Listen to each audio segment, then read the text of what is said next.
The following program contains scenes and language of a frank and explicit nature. Viewer discretion is advised.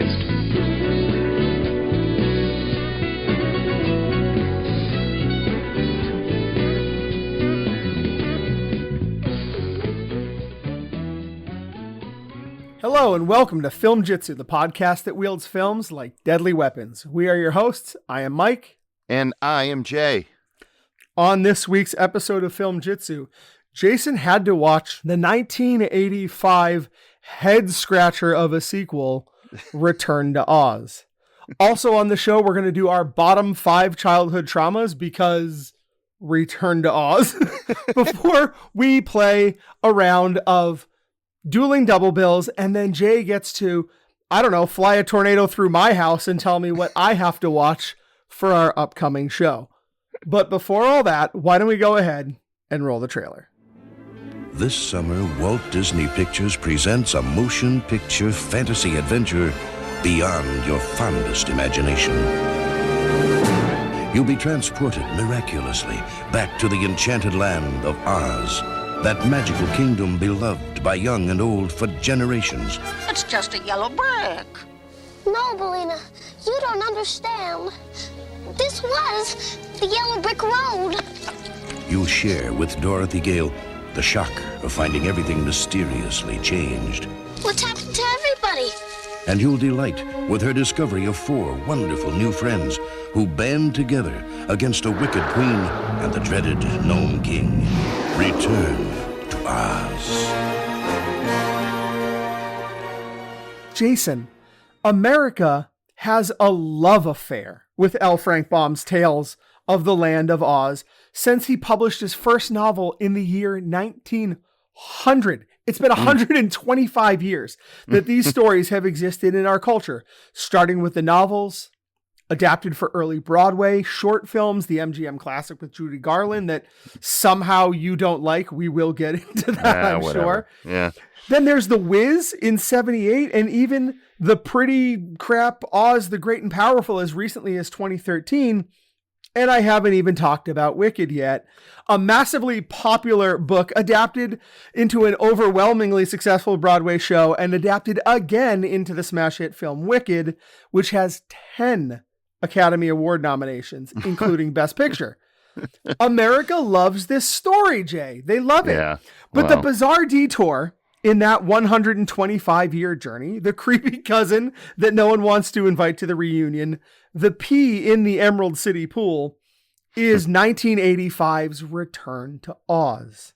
This bleak and honestly sometimes terrifying exploration of L. Frank Baum's other Oz books has a reputation for scrambling the psyche of a generation of 80s kids. Does one-time director Walter Murch's lone feature film deserve its reputation, or are we all just overreacting over the rainbow? I would say that everybody's overreacting to just how awesome the 1939 Wizard of Oz is with Judy Garland. That is just simply not my kind of Oz. But this is my kind of Oz. Wait a minute, you liked this one? I really like this one. Okay, I was not sure which way this was going to go. I wasn't sure. Well, this was not the lavish sing-songy spectacle that people expected. So I see this as just a huge subversion of expectations. So wouldn't it be just like me to love this movie? Right? Most people were probably so pissed off that Dorothy didn't look like the Dorothy that they remembered, that the Scarecrow didn't look like the Scarecrow they remembered. I could see them being angry about the Cowardly Lion because it looked like shit in this movie, but so much of Return to Oz is an earnest and disturbing tale about a kid in trauma. Mm-hmm. And then, of course, it put a generation of kids into trauma with some of the visuals that it came up with. Oh boy, did it. A tradition I've been happy to pass on to my own kids as well, by the way. I don't know about you. Did you watch it with them? I did, even with the little one. Yeah, and what did they think of it, out of curiosity? Well, she's a little bit of a maniac like me, so she wasn't nearly as frightened of it as a kid her age probably should have been. Her therapist will talk about that one day. But I tried to show this movie to my oldest daughter when she was much younger. And at the scene, the electroshock scene, she freaked out and made me turn it off. Oh, wow. I think that the cool thing about this movie is it didn't shy away from the unpleasantness of the original texts. Mm-hmm. The character of Dorothy is traumatized after this tornado and after this experience in Oz. She becomes an insomniac, can't sleep. Her family thinks she's kind of kooky. So obviously the next best thing that they could do for her is electroshock therapy.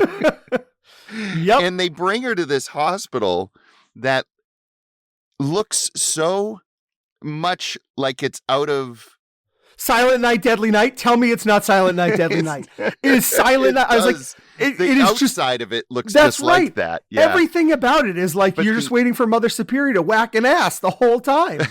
But the inside of it to me looked like Jacob's Ladder almost. Yes. Like, oh they my had this God. gurney that they were wheeling, and you kept hearing this. Oh, wow. And what was brilliant, again, this is all very premeditated. This movie is very well directed. Yeah. Walter Murch, I mean, this guy is kind of credited as the person that invented 5.1 surround sound when he did Apocalypse Now. Yeah, we should probably run the statistics here for Walter Murch. 9-time Oscar nominee, 6 for editing, 3 for sound. He won 3 times. He's a big deal in filmmaking, but this is his one and only time behind the camera as the director. I find it interesting because Disney brass were seeing dailies from this film and they were not happy. Yeah. And then it took folks like Steven Spielberg and George Lucas to vouch for Walter Murch, to say, hey, no, this guy really is the real deal. You better keep him on.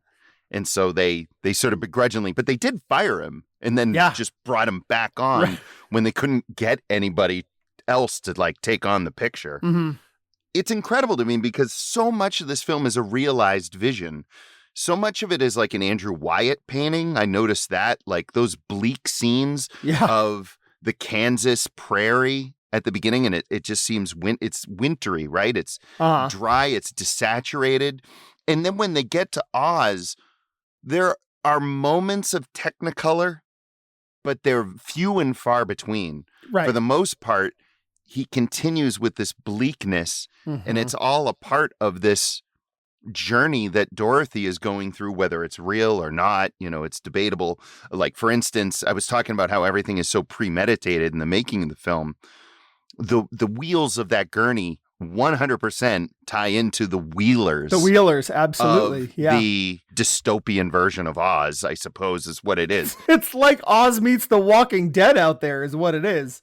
Yeah, and I guess just to fill in anybody that hasn't seen this movie, it is a more or less direct sequel to Wizard of Oz, that the story that everyone knows. When you get to Oz, Oz has been destroyed primarily by someone known as the Gnome King, but also by a witch named Mombi. And Mombi, who is a nightmare unto herself that we can get into a little while later. But I want to talk about our henchmen first. They're the Wheelers. And these Wheeler guys are terrifying. And I remembered them from when I saw this when I was a kid. They were like psychedelic droogs. They reminded me of the droogs from Clockwork Orange. Yeah, but like punk rock because they had the spray colored hair and stuff. Right. Instead of hands, they have wheels. So they glide through places. They're awkward and strange looking. And then they've got these uncanny valley-like masks that they wear on top of their heads so that when their heads are down, you've got this human-like face that's staring at you lifelessly. It is chilling. They're very upsetting looking. They really are, yeah. But they try to add in some laughable sort of nature to one of them, TikTok, who is her guardian, who is a copper robot that is run entirely on dials that are turned, pure steampunk. And so he's like one of those wind-up toys, right? Yeah. And I love the concept of him winding down, like running out of thought because his thought wind was running low. or he wouldn't be able to take action because his action wind was running low. Right. And he had a separate one for speech, so sometimes he couldn't talk. Yeah. I really just thought that was such a great and interesting character. Yeah, he's the stand-in for the Tin Man, right? He is, yeah, but I like him so much more. I think that it's important that we decide whether or not we want to compare this film to the MGM classic. Is it fair to compare some of her sidekicks in this as being kind of like one-to-one for the sidekicks from The Wizard of Oz, or does it really feel distinct to you? Because a big MGM musical is a very different thing than what this film was trying to be. And so, like, I love the Tin Man, but you're right, TikTok is just on a whole different level. I don't know that comparing them is actually very helpful. For me, it's very helpful because I didn't like any of them in the original. Yeah. So for me, it is a one-to-one. I mean, it the same number. Yeah. You got a Cowardly Lion, you get a Gump. Instead of the Tin Man, you get TikTok, and instead of the Scarecrow, you get this guy named Jack who thinks that Dorothy is his mom. And instead of Toto, you have a chicken this time. And I loved the chicken. The chicken is great. The chicken. And it's so well done. I mean, the practical effects all throughout this movie, for the most part, are really great. And I almost wondered if it was throwing shade at the old film because it did those characters pretty dirty. To be perfectly honest, they didn't look good. You know, they didn't look like these new characters did. They looked cheap and sort of fake. So it almost felt like, meh, you know, that old film, which is how I feel about it. So I was like, this is perfectly fine for me. I think Murch was genuinely surprised that audiences viewed it as if it was a sequel. He did make his own film for sure. And maybe it's Disney brass that kind of handed him a shit sandwich in some respects. But they made him use the ruby slippers.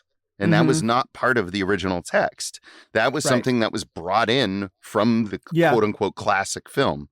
So really, he was making a sequel. And if he's surprised by the fact that people didn't like his version, then he's being awfully naive about it. Yeah. You know? What did you think people were going to do? Right, exactly. Like, this isn't a Hobbs and Shaw movie. We're not in the Fast and the Furious cinematic universe here. Like, it's a sequel, right? But what he did with it was stick closer to text. He blended two books together, The Marvelous Land of Oz and Ozma of Oz. And the Ozma of Oz part of it was that Mombi character played by Jean Marsh. And Mombi is wild. She's in control of the Wheelers. Oh, she's collecting fucking heads. She's collecting heads. She's wild. Yeah. In glass. It's and they're all nightmare fuel. It's nightmare. It's good. Fuel. It is but it's good. Some solid, good filmmaking. And she's only the second worst guy in town. Whose name is the Gnome King. That's played by one of my favorite character actors, Nicol Williamson. Yes. And just like The Wizard of Oz, I want to point this out too. The primary antagonist was the Wicked Witch. And she was actually this terrible woman in Dorothy's real life that wanted to kill her dog, right? Yeah, Miss Gulch, right. Miss Gulch. In Return to Oz, you get two of them, both in the real world, in this hospital. He's the doctor that's going to shock Dorothy. And Jean Marsh is this almost like Nurse Ratched type. Yep. In this crazy getup with absolutely. She almost looks like the Wicked Witch in her normal with the shoulder getup. That's right. Jean Marsh also terrified me twice when I was a kid because she was also Queen Bavmorda in Willow, where she's an evil witch character. So it's good in that she was pretty much all over my nightmares when I was a kid. The thing that I liked about that character, and it stuck out to me so much because I've mentioned it on the show before, was how good the special effects were when she would pull her head out and put it on, or she would. It was really quite well done, not gory, but disturbingly real looking. Unlike Alien, where they just couldn't pull that shit together for the one shot of Ian Holmes' head. Just the head through a table. God damn it. Put a little garnish down by his neck so nobody notices. This was just such a well-made flick from start to finish. terrific stop motion effects used for the Gnome King, Nicol Williamson's character, who, as he turned Dorothy's friends into these ornaments that were in this weird room that looked almost like the room from 2001, like his artifact room, if you will, his museum that he had, that he curated all these ornaments, as he called them. So when people couldn't answer this question or find this item they were trying to find, there would be a flash of light and then they would be gone. It would be ornaments. I don't know what I thought about that when I was a kid, but I'm pretty sure it bugged me. It should bug you. When TikTok got turned into an ornament, I think I felt pretty bad about things. Yeah, for sure. But what was interesting about the Gnome King character was the fact that he was stop motion, like a face in rocks. And then he slowly, as each person became an ornament, he became more and more human. It was very cool. And at first, they don't even explain it to you. So you're like, why does he look so different? What's going on here right now? And then they give it to you, right? This movie does that. And I really like the fact that it treated the viewership here as like, we're not going to just explain everything out right away to you. Yeah, sure. We're going to let you discover as Dorothy discovers. I felt like I was along for an amazing ride with this girl who, by the way, isn't some weak, feeble kid. Yeah, Fairuza Balk plays her as a badass. Like she'll throw hands. She's strong. She's smart. She figures things out. She more or less assembles her friends together rather than just stumbling into them. She is proactive and she's going to take down the big bads and set things right in Oz. Yeah, and interesting that so much of her character is about her wanting to be believed, right? Because she experienced this trauma and she's telling all the adults in her life that something happened to her and nobody believes her and nobody listens to her and she just won't back down from it. And she's not a brat. She's not one of those kids that's sort of precocious. She's just like this almost person that was forced to grow up quickly and wanted to just be believed by the people around her about what she is experiencing. Now, is the script really thinking that much about it? Probably not, but it's a really great childhood performance from Fairuza Balk that worked for me. I think it was. Do you think so? It's too shockingly bleak a premise to be an accident. Dorothy isn't just escaping to a magical world. She's fighting for her sanity. Yeah. And Fairuza Balk understood it because she played it that way. Yeah. And Walter Murch had to have been the one that directed her that way. Yeah. It's in the text, it's in the screenplay, and Walter Murch knew what he was doing. This movie is unfairly maligned. Now, yes, it is nightmare fuel. I think you could very fairly call this a horror film. You could. Yeah, there's a lot I of think sequences throughout the film that are horrific enough. There were a couple jump scares. Yeah. I jumped one or two times. It's a kid's horror film, just like Coraline. Just like if we were doing dueling double bills. Right. I might take something like Return to Oz and put it with something like Coraline. For sure. And really have a great double bill, honestly. But would I put it with the Wizard of Oz? No. Right. No, right, I wouldn't. Yeah. No, because that's just two separate audiences. The one criticism I do have of this movie is a criticism I have of a lot of these kinds of movies. Things like Labyrinth, The Dark Crystal, Legend. There's something about them where in the last act they just kind of go off the rails for me. The beginning of these movies are vivid and iconic, like the introduction of the Wheelers or that booming narration from Dark Crystal. But then the third act is always this like hurried, discombobulated, actiony mishmash. There isn't a second of the Goblin City battle in Labyrinth that's even half as memorable as the opening scene in that movie. And this happens, I think, here for me too. I really, as many times as I've tried to watch the movie, we end up with this like some kind of janky fucking jet plane with the moose head and flapping palm leaves. And from right about that, almost the third act, I find myself kind of checking out when everything gets all action-packed there at the end. You make a compelling point, and I'll leave it at that. I mean, I don't have the same issue that you do, Yeah. but Oh, good. you make a compelling point. When they're taking off in that couch thing, I flipped back, memory-wise, to a making of special that I watched when I was a child. Oh, my God. About Return to Oz, where they were showing behind the scenes how they were going to show that couch fly. Oh, damn. And how they made it go off the balcony the way they did. So that shot, I kept thinking, oh, I remember that. And it was part of the reason that I wanted to become a filmmaker, was that making of. I completely had forgotten. And that is so interesting to me, and maybe how I want to close out this conversation, because that made you want to be a filmmaker. I always credit the original Wizard of Oz as one of the movies that made me want to be a film audience. That moment when it goes from sepia to that Technicolor, when I was a kid, that was the moment for me that I was like, movies are amazing. Yeah. Isn't it interesting, you and I, being the kind of guys we are, gravitate towards each one of those approaches? I think that's kind of fascinating. It's the same world, two entirely different approaches, but if you look at who we are as people... Yeah, I know. You're not wrong. It all adds up. It kind of makes sense. The math works, doesn't it? 5, 4, 3, 2, 1. Mike, you've selected what I think might be my favorite bottom 5 that you've ever chosen. Wow. Yeah.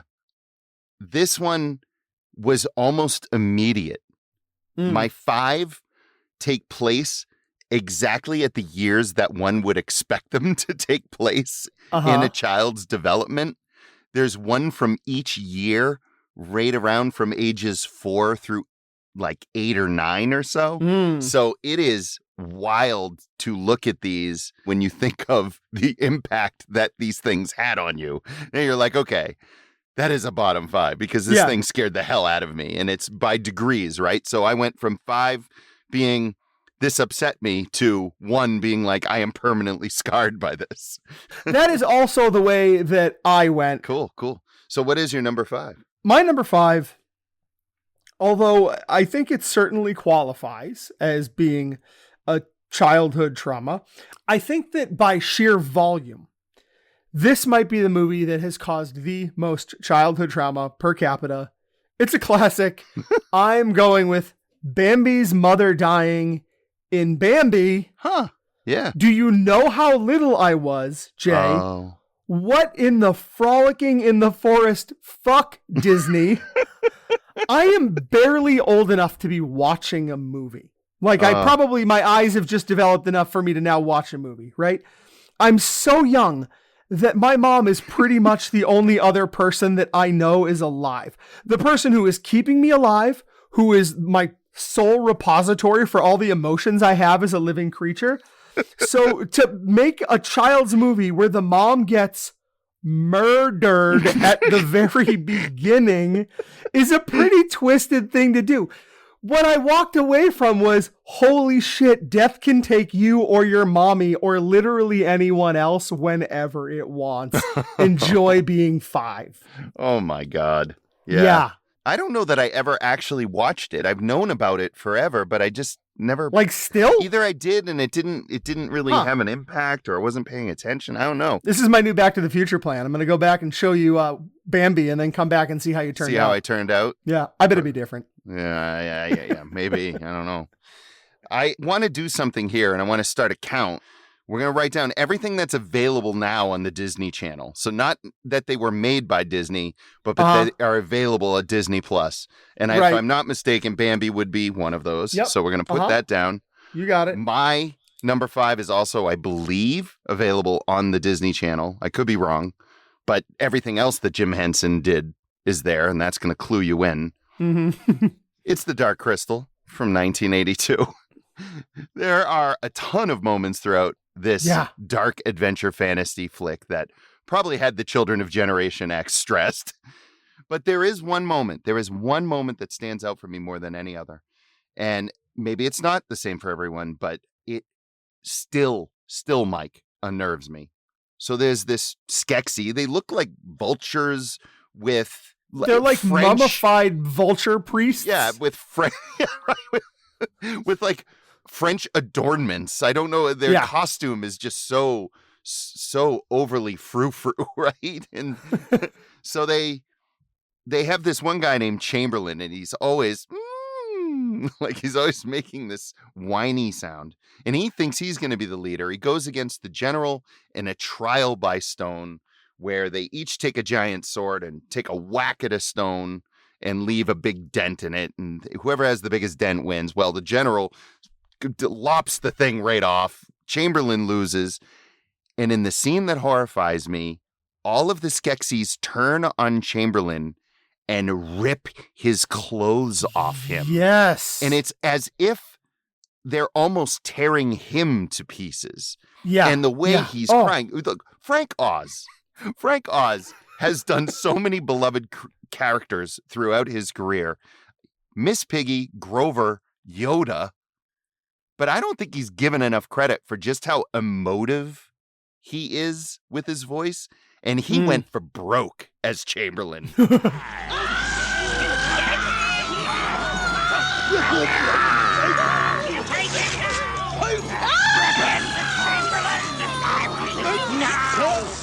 The screams and the cries and the whimpers and all of that are just so unsettling, Mike, that right now, even thinking about it, it's upsetting. But then the view of Chamberlain afterward, as he's naked-ish, with his clothes torn and tattered. He's been robbed of his finery and robbed of his dignity, and he's just shaking there. This vulture without feathers, almost. Oh. Man alive. You just gave me the willies. Like, legitimately, I just got the willies. Like, oh. It's my number 5. Oh, trauma is fun. So this one is at number 4 for me because I was 15 at the time I saw it. So I think I'm pushing the bounds of childhood trauma. My number 4 is from that time I found myself trapped watching striptease with my dad. So it must have been the summer of 97. My mom and my siblings were away at our summer camp, but I stayed at home with my dad that summer so that I could work and make a little walking around money. I think it was one of those weeks where you'd get free HBO for the week. This sounds quaint now, right? But then you'd watch as much HBO or record on the VCR as much HBO as you possibly could for that week. And I think my dad and I just ended up on the couch at the end of the day. And the movie was either already playing or we didn't know what it was when it started. But we ended up trapped because it was so uncomfortable. You watched the whole movie with him? Yeah, because it was like, to name that it was happening would have been to make it real. Good God. So we both sat there in a stark, terrified paralysis for the whole film. Damn. I swear to God, Jason, once the technology exists, I am sending a Terminator back to the day just before this to blow my fucking head off. Yeah, my number 4 is watching striptease with my dad. Again, I love the creativity that you bring to your bottom 5s. I, however, just went straight for the juggler with each and every one of my picks. So my number 4 is an interesting one because if you were to ask my mother what my favorite movie was when I was a kid, without hesitation, she would have answered The Black Hole. Yeah, I knew that. I knew that about you. In the film, a small crew of space explorers stumble upon a ship thought lost many years prior that's sitting at the edge of a giant black hole. No, this is not Event Horizon. Okay. Oh, thank God for that. Yeah. And at first they believe the ship is derelict, but soon they discover the crew and the ship's narcissistic captain, Dr. Reinhardt, are alive, along with a host of robot soldiers and Maximilian, a flying giant red second-in-command robot that looks exactly like what you'd imagine if I said to you, Crimson Robot Demon. Okay. Only this thing has interchangeable arms that include a laser blaster and what looks like a spinning blender blade. Okay, all right. So one of the more naive passengers on the visiting spacecraft is Alex, who's played by Anthony Perkins. Yes, the Anthony Perkins. Wow. He's really soft and sensitive in this, really playing up that side of him here. And he's fascinated by Reinhardt's mission to go in and through the black hole. But when Reinhardt starts threatening other members of Alex's crew, he stands up to Reinhardt and incurs the wrath of Maximilian, who swoops down with his spinning blades. Alex holds up this huge book of important scientific notes to defend himself, and Maximilian shreds through it with his blender claw. And though it's out of frame, digs into Alex's torso. There's no blood, but Perkins sells the pain and the brutality of his character's death. And let me tell you, it had me both fascinated and horrified as a kid. Another great Santo story, because I like that your traumatic Anthony Perkins role is Psycho. Isn't the other one. Right, It's this. I love this for you. Well, you know that thing where you see a movie and while it's happening, you know you aren't ready for it? Oh, yeah. Yeah. That's my number 3. I'm not sure exactly how old I was, and there probably isn't an appropriate age to watch 1978's I Spit on Your Grave. Oh, but that's definitely what happened to me. Wow. I spit on your grave. This woman will soon cut, chop, break, and burn 5 men beyond recognition. And there isn't a jury in this country that will convict her. I remember being horrified and wanting to turn it off, but I couldn't, and the movie ended. And the credits ran, it cut to black, and I even remember that sound, VCR sometimes when they come to the end, they'd auto rewind. Yeah. So I sat there in this dark living room while the tape rewound, just kind of stunned, feeling like I had done something wrong, like I'd broken a law or something and was scared that somebody was going to find out. For sure. Right? Yeah. That experience hardwired me for the kind of horror fan that I didn't want to be. Yeah. It's why I have never liked the gratuitous, awful, suffering. I love a good suffering. Yeah. So in a way, I'm kind of glad for that particular trauma, but this was the first movie that really made me feel like I had done something I maybe shouldn't have done. That was me with Blood-Sucking Freaks, so I know exactly what you went through and how you felt. That was the same thing, for sure. I get it. My number 3 is Something Wicked This Way Comes from 1983. Another Disney. Yeah. Oh, right. That's 4. We're up to 4. I'm convinced that anyone who claims Something Wicked This Way Comes is a children's movie either never saw it or has a much darker definition of family-friendly than I do. Yeah, that's not for little kids. It's adapted from Ray Bradbury's novel. It was produced, as we said, by Disney. But it's less a whimsical fantasy and more nightmare fuel disguised as a coming-of-age tale. The story follows 2 boys, Will and Jim, in a small town visited by the mysterious and extremely sinister Mr. Dark, played with eerie charm by Jonathan Pryce. He's so good. Oh, God, he's always so good. Yeah, I know. His traveling carnival offers people their deepest desires, but at a terrible cost. And the film's shadowy gothic atmosphere owes a lot to cinematographer Stephen H. Burham, a cinematographer who would go on to become Brian De Palma's go-to DP, lensing everything from the neon-drenched Body Double to the gangster epic The Untouchables. I did not know that. Yeah, I didn't know that. Can you imagine seeing a kid's film and going, yeah, that's the guy I want for Body Double? This is all right. But the scene that got me in this one was the Carousel of Doom. At the film's climax, Mr. Dark, who up until this point has been a smooth-talking, sort of malevolent presence, is forced onto a cursed carousel, and as it spins, he rapidly ages into a shriveled, crumbling husk. His once commanding presence, he's reduced to a writhing corpse in a scene that feels way more at home in a full-blown horror movie than it does in a Disney kids flick. Yeah, like, couldn't they have just Don Knotts'd that thing? Like, it goes around and then there's just like a funny skeleton and a hat. Right, Like, and they just drop that instead. Yeah. No, Yeah. no.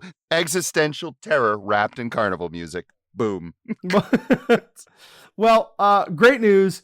We're going to end up crossing 5 Disney films here in a moment because my number 2 is, it's a bit of a stretch. It goes way back to one of those fuzzy early childhood memories. I'm talking maybe 5, 6, 7 at the most, probably. I could probably do the math, but my grandfather took my sister and I to see a movie. I absolutely swear that it was Snow White and the Seven Dwarfs. Okay. Which makes no sense because it wasn't 1937, but I know that it was in a theater. So I looked it up. There was a 1987 theatrical re-release. There you go. So the timeline makes sense. Mm-hmm. I feel a little bit like a true crime podcast investigating my own trauma here. It gets a little convoluted. The problem wasn't the movie itself. Afterwards, we went to this park where there was a rope swing, classic 80s death trap playground. And my grandfather pushed me on the rope swing and this big piece of rusty metal was sticking up from the ground and I smashed into it, gashing my leg wide open. Oh my gosh. Absolute bloodbath, like almost 40 stitches. I spent that whole summer unable to swim or get it wet because I had a giant wound and it was the 80s. So I assumed the stitches were made of like fishing tackle or whatever the fuck. So my summer was shot. I've since realized that my grandfather probably felt absolutely awful. And I know that my parents never let him take us out again. Oh, jeez. But I also have a memory of him trying to stop the geyser of blood from my leg with a bunch of filthy golf towels from the trunk of his car. So my parents were probably right in their decision making there, man. I guess. Yeah, for sure. As unfair as it is, I always connect the animated classic Snow White and the Seven Dwarfs with massive physical trauma and the worst summer of my life. Oh, man. Good story. Great story. My number 2, let me just say that most kids were terrified by ghosts or they're monsters or aliens, but me, I was paralyzed by Andy Kaufman in a robot suit. Let me explain. 1981's Heart Beeps is a bizarre, miscalculated attempt at a sci-fi romantic comedy where Kaufman and Bernadette Peters play 2 androids, Val and Aqua, who fall in love, escape their programming, and try to start their own family. It sounds like we're at the part of the show where I have to watch that movie next week. Right. It is. That's rough. Picture mannequins with dead, glassy eyes, frozen expressions. So instead of making Kaufman and Peters look endearing, they look trapped in their own faces. Oh, creepy. It's pure, undiluted, uncanny valley before we even had a name for it. The weirdest part? This came from Alan Arkish, the same director who made Rock and Roll High School. How he went from directing the Ramones to making Andy Kaufman an emotionless cyborg has got to be one of Hollywood's weirdest mysteries. Kaufman himself famously hated this movie, and he reportedly watched it once and then refused to ever discuss it again. Well, I hope that I absolutely never have the occasion to see that. Thank you very much. I am closing a circle here. Okay. Because my number 1 ties back to Bambi at my number 5. Weird that I have 2 classic Disney animated films on the list. Wow. We're up to 6 now. Wow. My number 1 should be everybody's number 1. And I guess, spoiler alert for a 68-year-old film, they fucking shot Old Yeller. Yeah, okay. Yeah. Yeah, I'm also just realizing that, yes, okay, as a Disney live action, this is some sick, twisted shit to do to an audience of children. We spend the entire movie falling in love with this amazing dog, this gentle, brave, loyal, fucking beautiful soul of a dog. They form a deep, meaningful connection. Then Old Yeller fights off a wolf protecting the boy, gets rabies, and they shoot the dog. End of movie. What in the name of bottomless childhood torment are we fucking doing here, man. movie? Why? Yeah. Why? We just had no other choice, Jay. No other choice, right? There was no fork available on that road that didn't lead to shooting the dog in the face. Yeah, I mean, okay, fine. Like, it's in the novel. Like, this is where Disney decides we're going to stay faithful to the fucking source material, right? Like, in the natural, Robert Redford blasts the game-winning home run instead of striking out. Hell, The Hunchback of Notre Dame, also a Disney thing, right? In that story, Quasimodo is buried with the corpse of his suicide victim girlfriend, and yet somehow Disney decided to sunshine that ending up a little bit for their movie. But this has no wiggle room. We're shooting the dog in the fucking face. They shot the dog in the face. I am an inspirational story of survival, sir. Oh, boy. Oh, my God. Well, I can't possibly top that. But what I can do is tell you that my mom, perhaps not the best at maternal decision-making, as she was still a teenager when she had me, took me to see a film at the drive-in when I was 4 years old. And the nightmares that it gave me are among my oldest memories. Wow. That film is the Amityville Horror.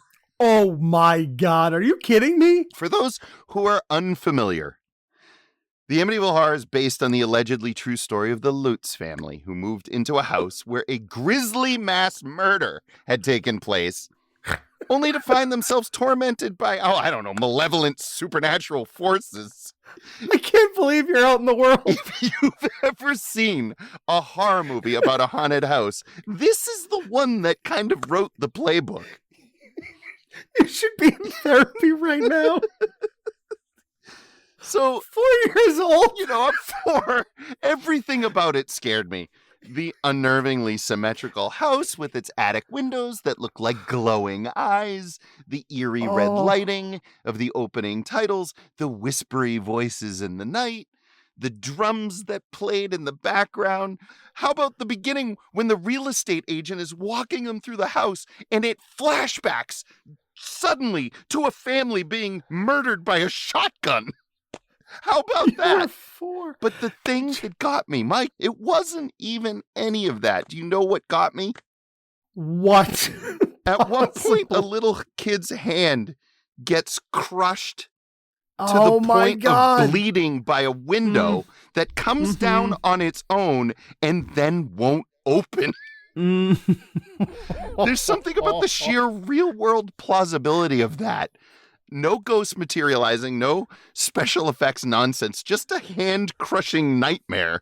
Call your mother right now. There's going to be a bonus episode of Film Jitsu next week where it's just me asking your mother a lot of important questions. I think the other thing that's interesting about the Amityville Horror is the score by Lalo Schifrin, which, if you've never heard it, it is spine-tingling.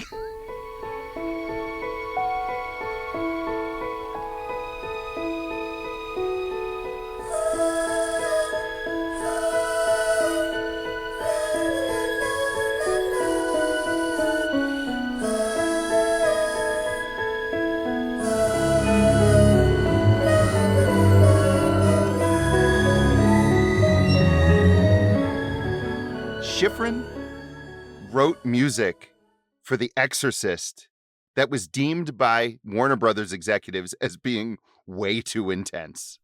Wow. Okay. I'm actually a little impressed that neither one of us had The Exorcist on our list. I'm sure it belongs there, but it really scared the just Jesus such out a of me. universal experience. I remember The Exorcist so well. I watched it on TV 38 back in the day. This is a Boston thing. Nobody's going to know what I'm talking about. But the movie loft, every time that they would cut to commercial, they would show a scene from the movie that they were cutting to commercial with. And for The Exorcist, it was when Regan had broken out of her bonds and was backlit and clawing at the sky with that light. And then Pazuzu sort of appears next to her there, and she's making that horrific crying sound, that shout. And that moment is what they picked to go to commercials with. And I was like, you keep showing it. You could just, that there was some just like hostile Boston drunk who was in charge of that. It was just like, fuck these kids. Like that's how we're cutting the commercial. Up this late anyway.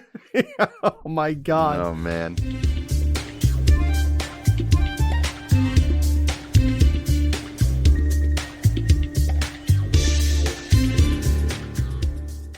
That was a great list, Mike. I just want to hug you and make sure you're well.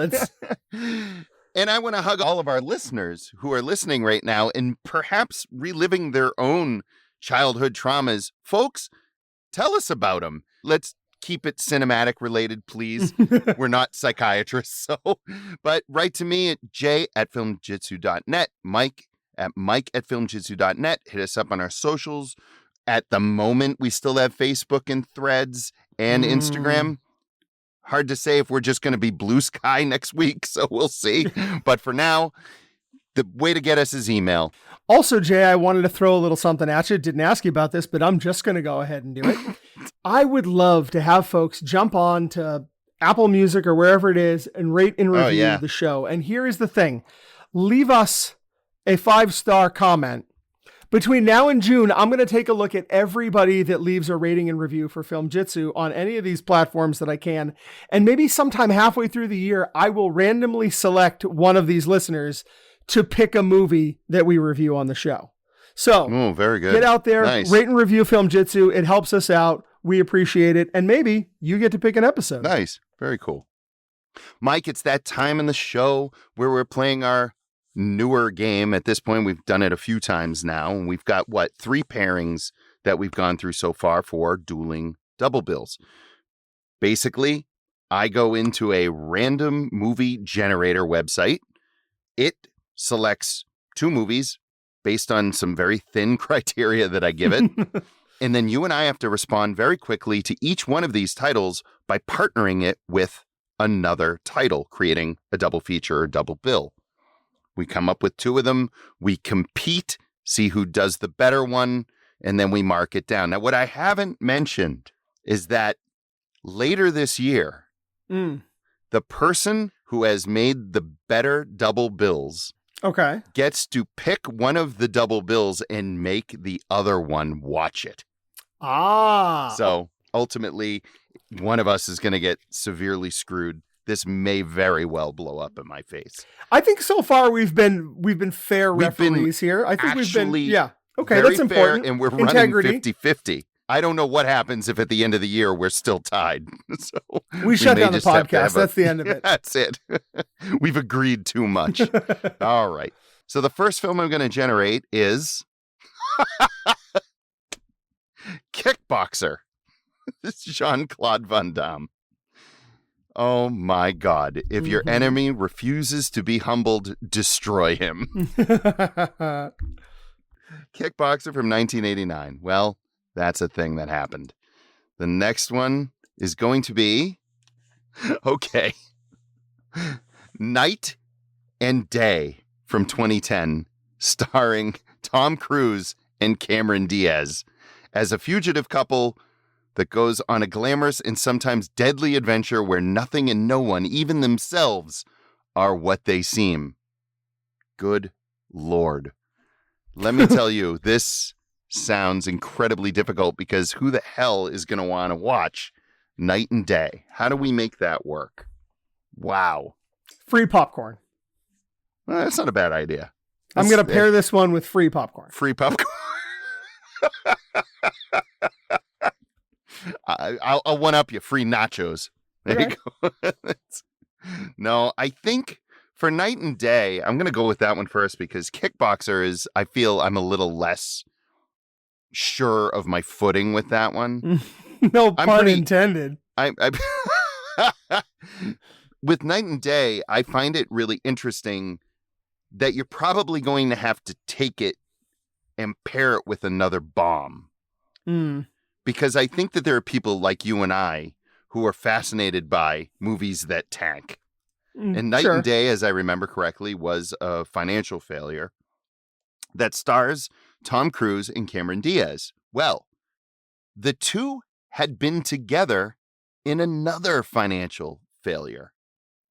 And that was in Vanilla Sky, Cameron Crowe's remake of a fairly well-regarded Spanish film that people despise, straight up despise.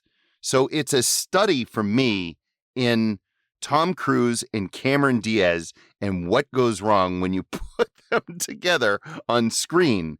Is it as bad as everybody says it is? I don't know, because I actually remember liking Vanilla Sky. So don't know what that is. If I'm not mistaken, I think that Penelope Cruz may have made her American debut in that film. That's probably a wrong statement, but it might be right. But we're bringing out all the Penelope heads. That's what we're doing for this double bill. Yeah, we're totally. Was she in Night and Day? So that's it for you. You're doing Night and Day with Vanilla Sky and nachos. And nachos, free nachos. I think we better. Yeah, right. Okay. Yeah. I think I'm not gonna stray too far from the field here. Your thinking was right. I think my answer is gonna be a little bit different. I'm gonna go with Eyes Wide Shut.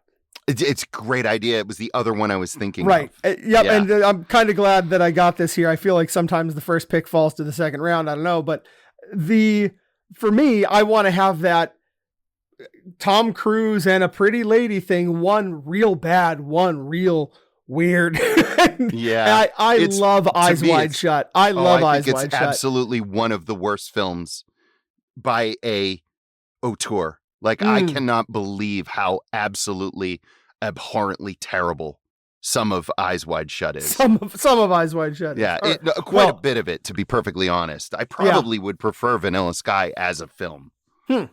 Yeah, I definitely wouldn't, but that's going to be my pick, and I think we're going to have a hard time fighting over it. Yeah, that might be a tough one. Well, I mean, I like Vanilla Sky just fine, and you feel strongly against one of them, so I think maybe that's you this round. Maybe, I don't know. We'll see. What did you get for Kickboxer? Did you have this anything? Is easy for me. It's easy. I knew it was going to be easy for you. Well, what is it? I went through the billions of movies in my head first, but then I decided for like a film festival, right? Like, are people coming out for Kickboxer? Maybe they are. I'm gonna throw JCVD in there as well. Such a good choice. Yeah, really to kind of give the whole thing a little bit of legitimacy, bring some of the, the real like cinephiles out to see that double bill, because yes, of course, Kickboxer, one of my very favorite Jean-Claude Van Damme action movies. I loved that movie when I was a kid, but JCVD, no surprise. Right. But JCVD, where he plays himself, reflecting back on his life and his career and his reputation, which that's such a good choice. What it is, that's it for me. I think I can see like a real, like with a good IPA, you know what I mean? And like everybody's chatting a little bit, That is, maybe you don't even turn the lights off. That is great. No, I think you probably nailed that one. I'm going to suffer with this one a little bit. Kickboxer is not really in my wheelhouse as far as films go. But is it in your roundhouse? But immediately the movie that I thought of to partner it with was 1995's Mortal Kombat. Oh, we should do an episode on Mortal Kombat. Oh, it's just too cheesy, too wonderful. Maybe that would be a mutual watch kind of thing. And maybe we will, because maybe that'll be the dueling double bill that gets chosen, and one of us has to watch Kickboxer and Mortal Kombat. I love Christopher Lambert in Mortal Kombat. The worst accent ever. It is cheese upon cheese. I consider Kickboxer cheese upon cheese. There's lots of glistening muscles. There's lots of ridiculous fight choreography. It's splits. Just say it, Jason. There's a lot of splits, and it makes you feel a certain way. I know it does. So I would say you win that one. Okay. I got to give it to you. JCVD is a much better choice, even though I think it would be really entertaining to watch Kickboxer and then watch Mortal Kombat just to see what the similarities are between those movies, made 6 years apart, but they seem like they are dimensions different. Yeah, you've definitely won that one. We split again. Our other? Did we split? Yeah, I guess we did. I don't think that people that like Eyes Wide Shut would even consider watching Night and Day. No. Nope. But people who are dumb enough, like me, to think that Vanilla Sky wasn't that bad might take in Night and Day and be like, what is all the fuss? It's not that bad. So I don't know. I think that's it's weak sauce that I win that one. But I think it's only because yours was a slightly worse pairing. You did get the free nachos. Oh, I did throw in free nachos. That's true.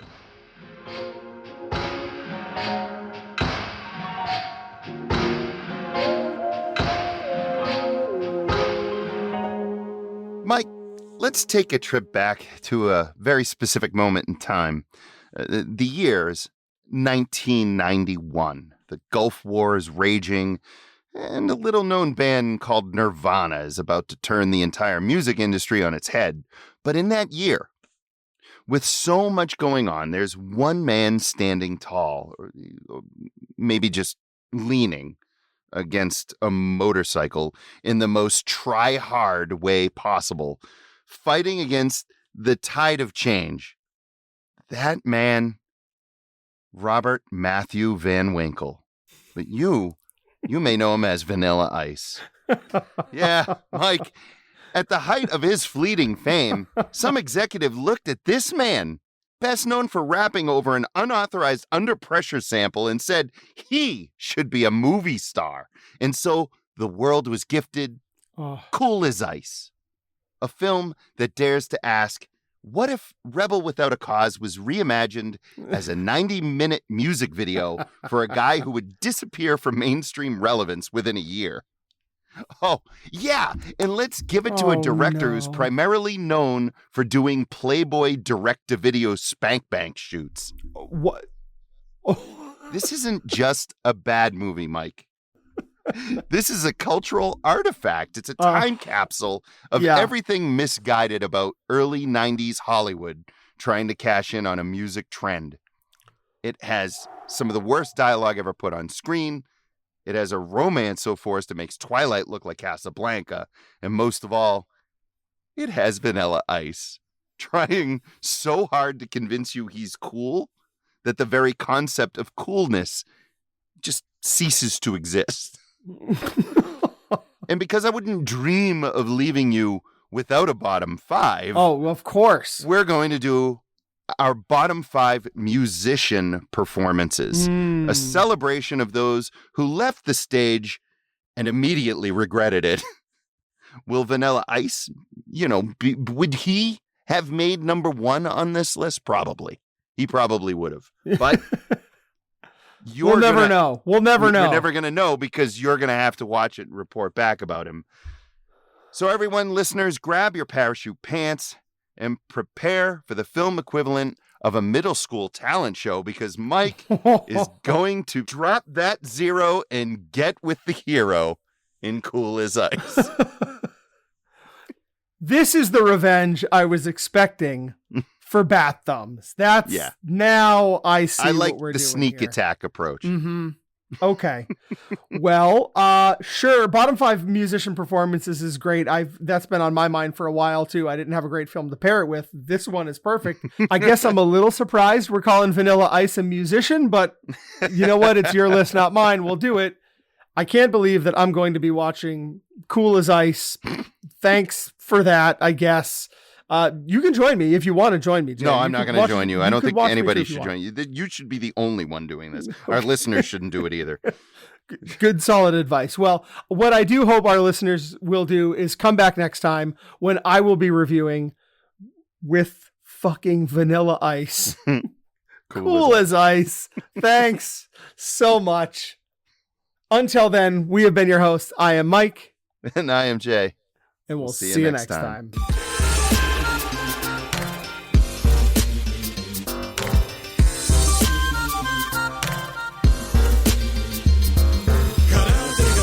Stop Mislim na te, hoću da se kate, vježbaću sate i sate. Karate, vježbaću dok zadnji mi kjaj zastane izađe. They made another Mortal Kombat movie a couple It was like in years ago. 2021. Something like that. I think it was like a Netflix. Jason, Yeah, it is. There's no Mortal Kombat in the movie. They forget to do the Mortal Kombating. It's like the characters from Mortal Kombat are in a movie, but they forget to do any Mortal Kombating. There's Are you for real? Yeah, it's hilarious. There's no combat of mortality that takes place. It's just like people fighting. It's like an episode of G.I. Joe. Oh.